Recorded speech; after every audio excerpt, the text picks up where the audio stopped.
Within the Blue Room of Windsor Castle, on the 14th of December 1861, Prince Albert, the beloved husband of Queen Victoria, succumbed to his death at the age of 42. He was a man who had experienced a lot of issues with his health throughout his life, and he worked very hard for the royal family and ultimately for his wife. He believed he had a strong sense of duty to the Queen, and across England in the years before his death, Albert had a rather mixed reputation. Some believed he may have even been a foreign spy inside of the royal family, and they were suspicious of him. But following his death, the opinion of the Queen's husband changed, and they saw how much his death affected Victoria. She spent the rest of her life wearing black and in mourning. But Albert had been ill for a very long time, and the doctors, when he arrived in Britain, even claimed that a slight fever or cold could send him to the grave. Despite a postmortem not being performed on his body, and an autopsy was also not performed, the doctors and his symptoms gave a very good opinion as to what killed him, and it could have been something that the doctors got very wrong, but were at the time powerless to treat. So let's have a look at the death of Prince Albert and reach a conclusion as to what led to his tragic death. Prince Albert was a man who was not always in the best of health, and he believed towards the end that his body was very worn down and that the years of poor health could contribute to his very early death, and he was not wrong. Albert suffered from a severe gastric condition and problem that continued to haunt him, and he spent a lot of time working long into the night for the Queen. And he would have been considered today a workaholic. He did not cope with stress well at all, and his wife, Queen Victoria, was not very sympathetic towards him either. And she believed his issues were just hypochondria, and that he was complaining for no reason about his health. He was very stressed, and he suffered with this as he worried about many different things, but his health issues went back decades before his death. When he was just a child, he used to contract different illnesses and colds which he could not easily shake off like most could, and they would affect his lungs and also his speech. The doctors who treated him also noted how he was very unfit, and that during exercise, Albert tired very easily and would appear on the verge of collapse after just a light workout, meaning there was a possible problem with his lungs or even his heart. But the prominent problem for Albert that caused him the most issues was his stomach complaint, and Prince Albert, when he was a teenager, was clearly suffering with chronic tiredness, something that affected his strength. When he visited Queen Victoria for the first time in 1836, Albert even fell asleep at the dinner table in front of many other guests, and he did not make the best first impression because of this, and he could not hold a coherent conversation due to his tiredness. He suffered as a teenager also with toothache and dental complaints, as well as inflamed gums and sore throats, but also with dizziness and fainting.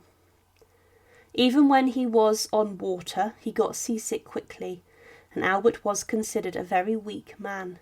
The royal doctors even believed that he would die at no age at all, and he could not keep away illness and also fight it well, and they thought that it would be something that most could defeat, which would kill Albert. They claimed that if Albert ever falls sick from a low fever, then you will lose him. And the doctors were clearly not wrong, and they knew their patient very well. He could not even walk as well as he allegedly had rheumatism, which makes you consider why he was matched up with Queen Victoria early on. But the environment that Albert was working in was also not ideal, as inside of the palaces, Queen Victoria could not feel the cold, and she ordered that constant cold air would flow through the palaces to keep them airy. But her husband could not take this, and he moaned about being cold and the temperature of the rooms when he was doing his work, and he was often found at his desk in the morning, wrapped in a blanket, doing his work, with his teeth chattering.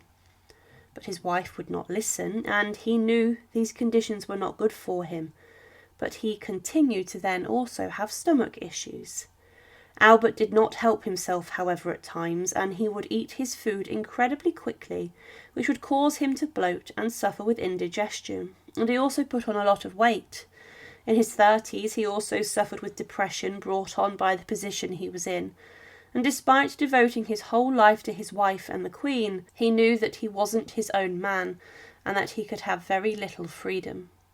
He even at one point in a letter claimed he was the donkey within Carisbrooke Castle, whose purpose was to constantly turn the water wheel, and that he had no purpose. But he continued to live in different houses, and he would not relax or switch off, and he never consulted his wife about how he felt, and he internalised all of it. He also began to shield how ill he was from his wife, and he did not want the Queen to see him suffering greatly, as he believed that she would continue to believe he was a hypochondriac. She also was very sharp with him, and when she suffered postnatal depression, it was Albert who got the brunt of the onslaught from his wife's sharpness.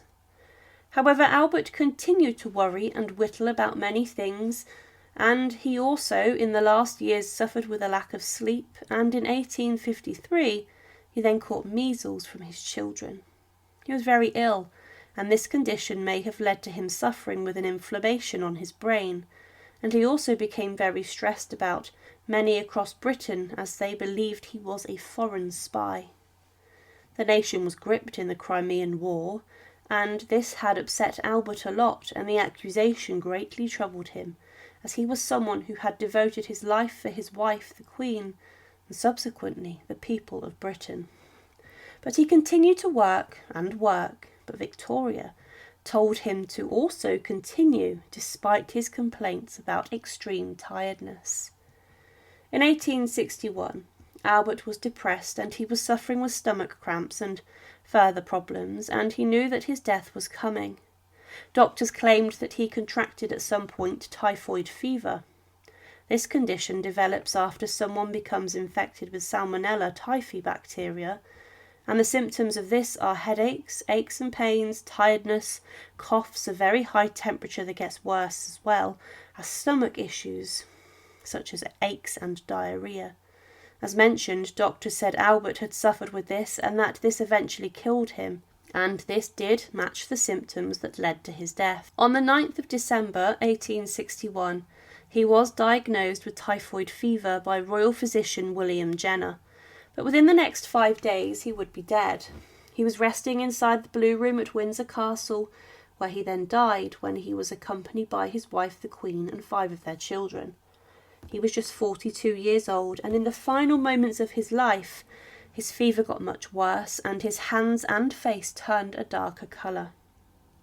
There were also spots on his abdomen region that emerged in his final days, and he was very sick and also delirious, and he regularly struggled to catch his breath. The Queen didn't believe that he was sick, and she thought that he would recover. But what's interesting is to take a modern-day approach to Prince Albert's death, and with this we can reach a different conclusion to what the royal doctors diagnosed him with.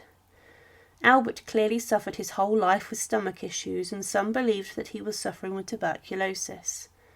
However, today he would probably have been diagnosed with Crohn's disease. The symptoms of this match up to what plagued Albert for many years, but also with what happened in his final moments and days. His skin even swelled and went red, and this can occur with Crohn's. But the symptoms of this condition can get much worse when someone is stressed, and Albert obviously was someone who carried a huge burden of stress. Victoria's mother had recently died, and his wife was very upset. And also at the time there was a lot of gossip about his son, who was out having a number of high-profile affairs. But Crohn's disease was something that wasn't able to be diagnosed at the time, and also the doctors had no idea about it, or what would have caused this. They diagnosed mostly with typhoid fever when people were suffering with Crohn's. There was also no treatment or knowledge about how to make things better. However, following his death, there were a lot of sympathy for the Queen, Victoria, and many people saw how hard the death of her husband hit her. She would, every morning in her husband's chambers, order fresh towels to be brought in, as well as hot water, as if he was still alive. The royal couple would be united again in death, as they were both buried inside of the royal mausoleum in Frogmore. But today Prince Albert would have been said to have been affected with Crohn's disease, and medical knowledge of this condition today is obviously much better. Thank you for watching, and to support, please subscribe to Her Remarkable History. Thank you.